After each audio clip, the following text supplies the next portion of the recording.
नमस्कार दोस्तों, इंडिया गठबंधन से जुड़े सभी पार्टियां आज एकजुट हैं एसआईआर, वोट चोरी और मतदाता सूची में भारी गड़बड़ी को लेकर, जिसके मद्देनज़र लोकसभा के अंदर और बाहर विपक्ष के सभी सांसद लगातार धरना दे रहे हैं, प्रदर्शन कर रहे हैं, जिसके मद्देनज़र विपक्ष के लगभग 300 सांसदों ने लोकसभा से भारत निर्वाचन आयोग के कार्यालय के लिए उन्होंने मार्च निकाला।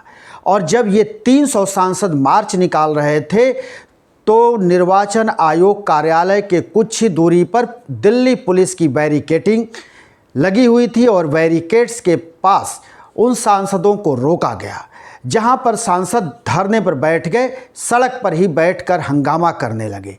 उसके बाद दिल्ली पुलिस कई सांसदों को यानी राहुल गांधी, प्रियंका गांधी, अखिलेश यादव सहित तमाम सांसदों को डिटेन कर लिया और बस में बैठाकर वो थाने ले गई। लेकिन इसी के दरमियान जो एक और दृश्य दिखा वो बहुत ही कुछ कहने वाला दृश्य था, जिसमें समाजवादी पार्टी के मुखिया अखिलेश यादव पुलिस की बैरिकेड्स को तोड़कर यानी उस पर चढ़कर वो फांदते हुए दिखाई दिए। ये दृश्य मीडिया के कैमरों ने कैच किया। तो वहीं जो दूसरी खबर आई वो आई उत्तर प्रदेश से। उत्तर प्रदेश के विधानसभा में सपा के विधायकों ने विधानसभा के अंदर और बाहर हंगामा किया और उनके हाथ में वो पंपलेट दिखे, जिसमें ये दिखाई दिया कि जब जब योगी डरता है पुलिस को आगे करता है। पाठशाला मर्ज की मुद्दे दिखाई दिए। पाठशाला मर्ज के खिलाफ जो समाजवादी पार्टी के तरफ से पीडीए पाठशाला खोला जा रहा है, पीडीए पाठशाला से संबंधित हाथ में उनके पोस्टर भी दिखाई दिए। तो ये हालात रहे। उत्तर प्रदेश के विधानसभा से ये तस्वीर आई और ये खबर आया। लेकिन उत्तर प्रदेश से एक और खबर आई और वो खबर ये रही कि फतेहपुर में एक पुराने मकबरे पर कुछ हिंदू संगठनों ने और भारतीय जनता पार्टी से जुड़े लोगों ने तोड़फोड़ की, जबकि पुलिस ने बैरिकेड्स कर रखा था।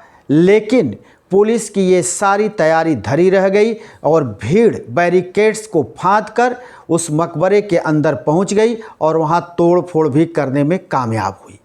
लेकिन इन सब खबरों के साथ ही दिल्ली की एक सबसे बड़ी खबर ये आई है कि हमारे उपराष्ट्रपति यानी देश के उपराष्ट्रपति जगदीप धनखड़ साहब लापता हैं।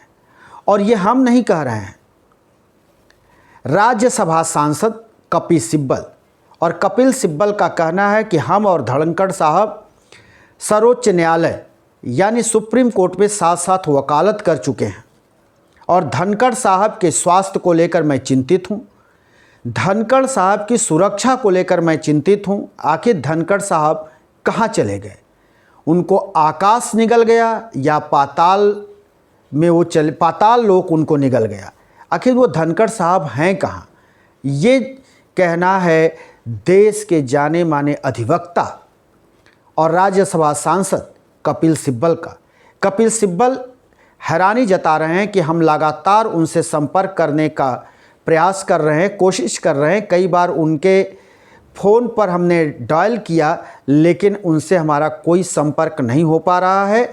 लिहाजा विपक्ष के पार्टियों की ये जिम्मेदारी बनती है कि उपराष्ट्रपति धनखड़ साहब के स्वास्थ्य की चिंता करें, उनको खोजे, वो हैं कहाँ और किस परिस्थिति में हैं, किस हालात में हैं, क्योंकि हमको उनके स्वास्थ्य और उनको लेकर चिंता हो रही है और उनके जान को कहीं खतरा तो नहीं है।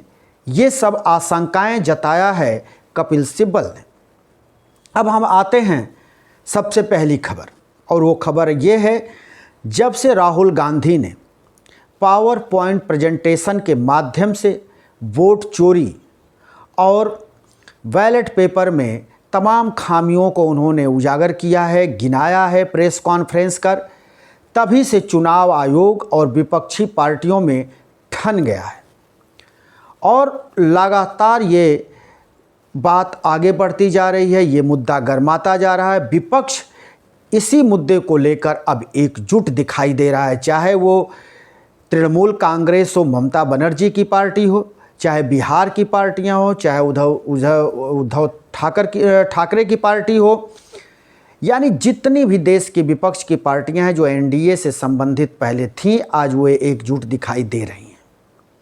और सभी के सांसद लगातार हंगामा कर रहे हैं, स्वर में स्वर मिलाकर वो इस बात की मांग कर रहे हैं कि चुनाव आयोग पारदर्शिता बरते, एक भी वोट गलत नहीं पड़ना चाहिए और एक भी वोट बैलेट पेपर में गलत नहीं होना चाहिए। जैसा कि राहुल गांधी ने तमाम बातों को कहा था प्रेस कॉन्फ्रेंस में कि एक ही व्यक्ति एक ही विधानसभा में 4 बूथों पर वो मतदाता है, और तमाम ऐसे जो है उन्होंने लिस्ट दिखाया जिसमें कि एड्रेस 0 है, पिता का नाम है ही नहीं।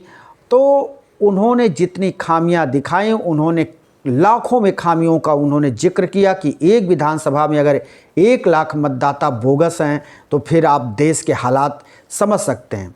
वो बार बार कह रहे हैं कि डिजिटल फॉर्मेट में हमको फोटोग्राफ, जो वहाँ पर वीडियो रिकॉर्डिंग की गई है बूथों पर, वो दिया जाए और डिजिटल फॉर्मेट में हमको बैलेट पेपर के जो एंट्री है वो दी जाए।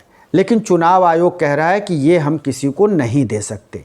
ये मामला सर्वोच्च अदालत में भी है और सर्वोच्च अदालत में भी इसकी सुनवाई चल रही है, लेकिन विपक्ष की पार्टियां इस मुद्दे को छोड़ना नहीं चाहती हैं।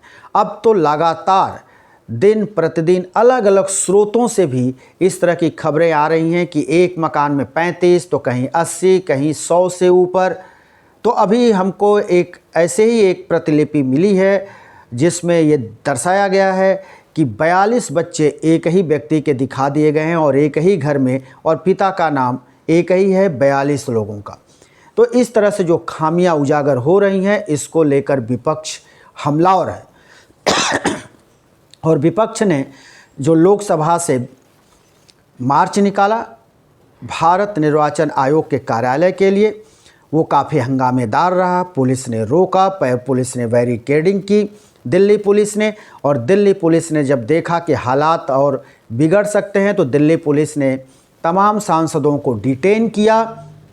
वहीं तृणमूल कांग्रेस की सांसद महुआ मोइत्रा, वहाँ पर उनकी तबीयत खराब हो गई, कुछ उनको गस्ती आ गई और वो वहाँ पर बैठ गई। ये भी दृश्य दिखाई दिया। लेकिन जो सबसे ज़्यादा आकर्षक दृश्य दिखाई दिया, जो लोगों को खींचा अपनी ओर, वो ये रहा कि समाजवादी पार्टी के नेता अखिलेश यादव बैरिकेडिंग को फांदते हुए दिखाई दिए। उस पर चढ़कर वो डबल बैरिकेड जो दिल्ली पुलिस ने लगाई थी उसको उन्होंने फांदते हुए दिखाई दिया। तो ये सारी चीज़ें पूरी दिल्ली में आज चली हैं और लोकसभा और राज्यसभा की कार्रवाई भी नहीं चल रही है। एसआईआर का मुद्दा गरमाया है, विपक्ष इससे पीछे हटने को तैयार नहीं है। वहीं विपक्ष लगातार चोरी का, वोट चोरी का आरोप लगा रहा है, निर्वाचन आयोग को कटघरे में खड़ा कर रहा है। आज निर्वाचन आयोग से समय मांगा था मिलने के लिए। निर्वाचन आयोग ने कहा कि 30 सांसद आकर के मिल सकते हैं, लेकिन 30 सांसद से ही बात नहीं बनी। विपक्ष के तरफ से ये कहा गया कि 30 सांसद नहीं, बल्कि हमारे जितने सांसद हैं सभी मिलेंगे और सभी अपनी बात को रखेंगे, जिसको लेकर चुनाव आयोग ने कहा कि फिर तो हमको इतनी बड़ी व्यवस्था करनी पड़ेगी। इतनी बड़ी व्यवस्था नहीं है कि हम 200, 250, 300 सांसदों से एक बार मीटिंग कर सकें या कहीं बैठा पाएँ। हमारे पास ऐसा कोई व्यवस्था नहीं है। एक हंगामेदार रहा। दोपहर बाद लगभग 2 बजे के बाद सभी सांसद जो डिटेन किए गए थे उनको छोड़ा गया, क्योंकि लोकसभा की कार्रवाई चल रही है और कार्रवाई में उनको भाग लेना था, इसलिए सभी जो डिटेन किए गए थे सांसद उनको छोड़ दिया गया। उधर लखनऊ विधानसभा से जो खबर आई कि लखनऊ विधानसभा में समाजवादी पार्टी के विधायकों ने जोरदार हंगामा किया, बाहर भी हंगामा किया, अंदर भी हंगामा किया। कार्रवाई आज नहीं चल सकी, उसको भी अगले दिन के लिए टालना पड़ा। और जब सपा विधायक जब इस तरह का हंगामा कर रहे थे तो उनके हाथों में पोस्टर देखे गए और उस पोस्टर पर लिखा हुआ था, जब जब योगी डरता है तब तब पुलिस को आगे करता है, और पीडीए पाठशाला, इस तरह के तमाम पोस्टर उनके हाथों में दिखाई दिए लखनऊ विधानसभा के बाहर और अंदर। वहीं जो खबर एक और आई, उसमें उत्तर प्रदेश के सीतापुर में ये घटना घटी, जहां पर कि एक मकबरा है जिसको प्राचीन मकबरा बताया जाता है। वहीं हिंदू संगठनों का दावा है कि यहाँ पर सैकड़ों बरस पहले मंदिर हुआ करता था, शिव मंदिर हुआ करता था, कृष्ण मंदिर हुआ करता था, जिसको तोड़कर ये मकबरा बनाया गया है और हम यहाँ पर पूजा पाठ करेंगे।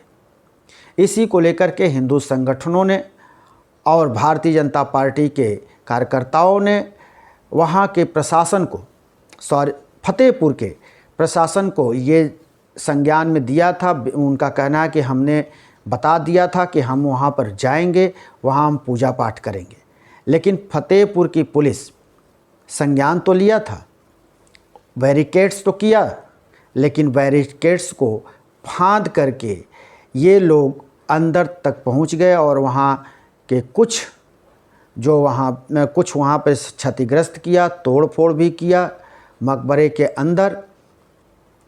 तो ये खबर उत्तर प्रदेश के लिए एक बड़ी खबर रही। पुलिस प्रशासन की व्यवस्था धरी रह गई और कुछ लोग अंदर घुसकर तोड़ फोड़ किए। अब पुलिस का, प्रशासन का कहना है कि जो लोग इस तरह के कार्य किए हैं उनके ऊपर कार्रवाई की जाएगी। लेकिन सबसे बड़ी खबर आई वो ये है कि देश के उपराष्ट्रपति जगदीप धनखड़ साहब कहाँ हैं। उनके स्वास्थ्य की और उनके जान के खतरे को भांपते हुए देश के कद्दावर सबसे बड़े अधिवक्ताओं में शुमार कपिल सिब्बल ने चिंता जाहिर किया है। कपिल सिब्बल राज्यसभा सांसद भी हैं। उनकी तरफ से ये कहा गया कि जगदीप धनखड़ साहब कहाँ हैं और वो कैसे हैं, किस हालात में हैं, क्या वो सुरक्षित हैं या असुरक्षित हैं, स्वस्थ हैं या अस्वस्थ हैं। इसको लेकर किसी तरह की कोई बुलेटिन नहीं आ रही, कोई खबर नहीं आ रहा। हम लगातार उनसे मिलने की कोशिश कर रहे हैं, उनसे बात करने की कोशिश कर रहे हैं, लेकिन कहीं उनका आता पता नहीं है। यानी जगदीप धनखड़ साहब को उन्होंने बताया कि क्या वो गायब हैं तो कहाँ हैं, उनकी खोज क्यों नहीं हो रही है, उनके बारे में क्यों नहीं बताया जा रहा है। इतना ही नहीं, कपिल सिब्बल साहब ने कहा कि अगर उनके बारे में हमको जानकारी नहीं मिलेगी तो विवश होकर हमको फिर गुमशुदगी का रिपोर्ट दर्ज कराना होगा, एफआईआर दर्ज कराना होगा, क्योंकि हमको उनके स्वास्थ्य की चिंता है। हमको सबसे बड़ी चिंता ये है कि वो सुरक्षित हैं या नहीं हैं।